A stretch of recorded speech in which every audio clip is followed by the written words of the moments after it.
যুক্তরাষ্ট্রের আগামী প্রেসিডেন্ট নির্বাচনে ডোনাল্ড ট্রাম্পকে হারাতে যথেষ্ট চড়াই উতরাই পার হতে হবে বলে স্বীকার করেছেন দেশটির ভাইস প্রেসিডেন্ট ও ডেমোক্রেট প্রার্থী কমলা হ্যারিস।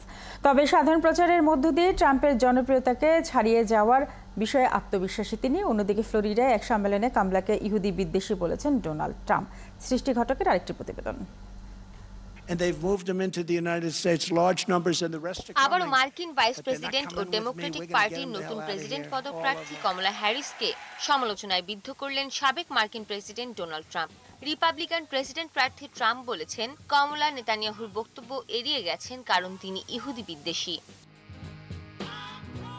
দক্ষিণ ফ্লোরিডায় একটি ধর্মীয় সম্মেলনে ট্রাম্প বলেন হ্যারিসের স্বামী ইহুদি হওয়া সত্ত্বেও তিনি ইহুদিদের পছন্দ করেন না। কমলা হ্যারিস মার্কিন প্রেসিডেন্ট হওয়ার অর্থ হচ্ছে আরো 4টি বছর, উগ্রপন্থা, দুর্বলতা, ব্যর্থতা, বিবাদ এবং সম্ভবত তৃতীয় বিশ্বযুদ্ধ। এটা আমি মনে প্রাণে বিশ্বাস করি। কিন্তু ট্রাম্প ওভাল অফিসে এলে দেশ আবারও শক্তিশালী হবে, প্রতিযোগিতামূলক অবস্থানে থাকবে এবং আধিপত্য বাড়বে। কমলার বিষয়ে ট্রাম্প যেসব অভিযোগ তুলেছেন সেসবের একটি তার প্রতিদ্বন্দ্বী প্রার্থী নবজাতক হত্যাকে বৈধতা দিতে চান।